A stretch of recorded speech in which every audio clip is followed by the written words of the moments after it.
Olá, começando agora o Igreja em Saída, mais uma vez trazendo para você as notícias da Igreja no Brasil. Vamos juntos ficar por dentro das últimas informações? E a gente começa o programa de hoje mostrando que em Londrina, no Paraná, aconteceu recentemente o encontro de jovens vicentinos vindos de todas as partes do Brasil. O repórter Alain Ribeiro, da TV Pai Eterno, acompanhou o encontro e conta tudo pra gente. Londrina, no Paraná, foi ponto de encontro de jovens vicentinos vindos de todas as partes do Brasil para participarem do ENJ, Encontro Nacional da Juventude Vicentina da Sociedade de São Vicente de Paulo.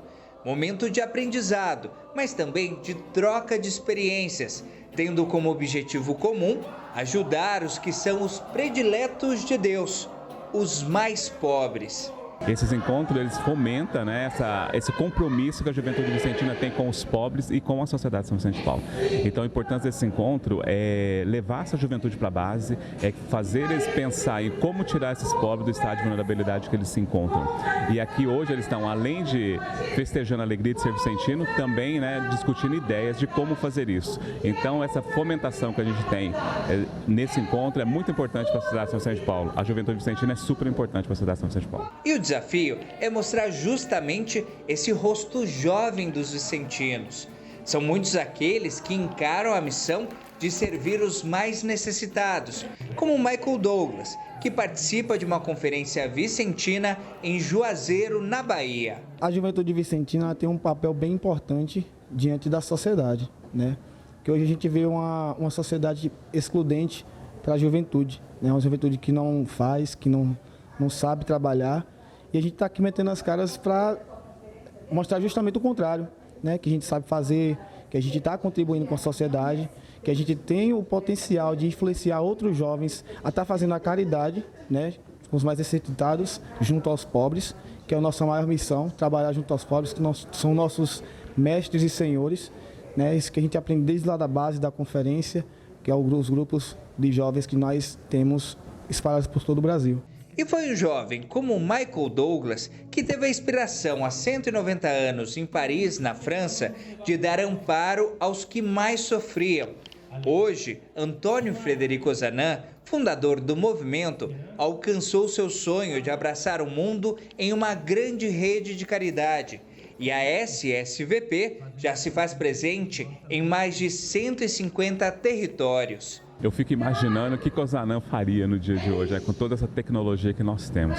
Na época dele não tinha isso, ele já fez tantas coisas. Foi um estudante de direito, pai de família, foi um revolucionário, né? Porque na realidade ele revolucionou muitas coisas no mundo e eu acho que ele é um exemplo de santidade para os nossos jovens. Os jovens deveriam seguir mesmo os passos de Zanan, não só a juventude vicentina, como qualquer outro jovem que queira vir conhecer a sociedade de São Vicente de Paulo, aprender um pouco mais sobre a Zanan, porque ele inspira a nossa juventude a fazer um bom trabalho com os pobres. E fica o convite para quem sentiu no coração o chamado para encontrar a Cristo na pessoa do pobre. Você que é um jovem, né, que tem esse desejo, que tem esse anseio de estar fazendo a caridade, procure um grupo vicentino na sua cidade, né, queira ajudar, vá. Se você sente esse chamado, que é um chamado muito forte, né, realmente só quem ama que consegue fazer esse trabalho, vá aos pobres. Procure na sua cidade se tem algum vicentino, algum encaminhamento, procure o pároco da sua cidade, o bispo, que eles vão saber te encaminhar direitinho. Então, seja um jovem vicentino. Agentes das pastorais sociais de 5 dioceses que formam a província eclesiástica de Aparecida se reuniram para um momento formativo na capital mariana da fé. Estes homens e mulheres reunidos são o rosto social da igreja, agentes de diversas pastorais sociais que vão ao encontro de Jesus que sofre nos irmãos em diversas realidades.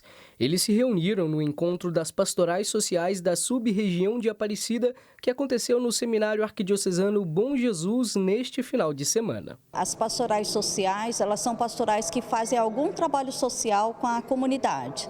Então tem a pastoral carcerária, a pastoral da pessoa de rua, tem campanha da fraternidade, obras sociais, Cáritas comissão sociopolítica, campanha da fraternidade, pastoral do idoso, pastoral da criança.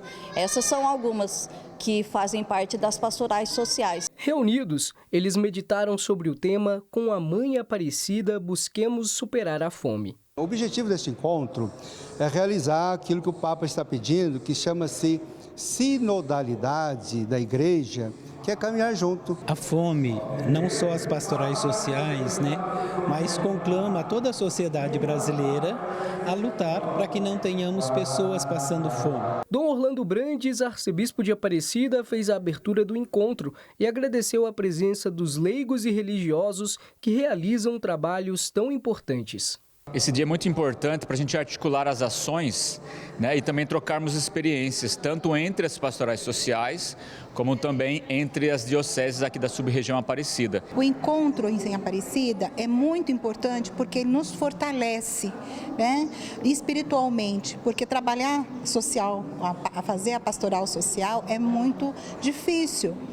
Se nós não estivermos numa rede de contatos com as outras pastorais e esse envolvimento e nos fortalecer com a palavra nesses encontros, nós não temos forças para trabalhar. O assessor jurídico civil da CNBB, o advogado Hugo Cisneiros Oliveira, explica 3 dos princípios que baseiam a argumentação de descumprimento de preceito fundamental, que tem a sigla ADPF número 442 e está no Supremo Tribunal Federal. A ação, segundo ele, tem por objetivo básico abrir caminhos para a legalização do aborto no Brasil. Vamos ver. A ADPF 442, basicamente, tem por objetivo a legalização do aborto no Brasil e se funda, dentre outros, em 3 princípios. O primeiro princípio seria o suposto princípio da irrelevância jurídica da vida intrauterina. Esse princípio, que inclusive em outros países já pavimenta o aborto em qualquer estágio da gestação, aqui, nesta ação, busca a possibilidade de eliminação da vida até a 12ª semana de gravidez. O outro princípio é o chamado princípio da proteção gradativa da vida, como se o ser humano, a depender do seu estágio, fosse digno de maior ou menor proteção, especificamente no seu direito de viver. Finalmente, a terceira suposta teoria é a teoria ou princípio do direito constitucional ao aborto, que simplesmente não existe na nossa Constituição, não passando de um argumento absolutamente falacioso. Pois bem, em um breve vídeo nós não poderemos, claro, esgotar esse assunto. Mas o fato concreto é que preocupa a maneira assodada e que nos parece ser inoportuna do julgamento deste processo. Não só a CNBB, como diversas outras instituições, vem pedindo, já faz 5 ou 6 anos, para participar deste julgamento na qualidade de amicus curiae, que é uma espécie de coparticipação no julgamento. Bem, a observar o calendário e a maneira pelo qual ele foi marcado, muito provavelmente essa participação não existirá.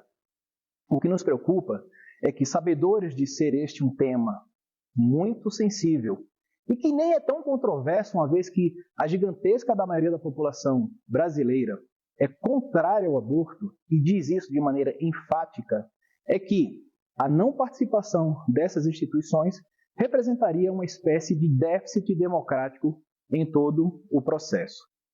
Enfim, não há que se falar neste caso que o parlamento foi omisso em relação ao tema do aborto. O Supremo Tribunal Federal, ao resolver enfrentar esse assunto e literalmente legislar, inovar, modificar as normas existentes e produzir outras normas, ultrapassa os seus limites.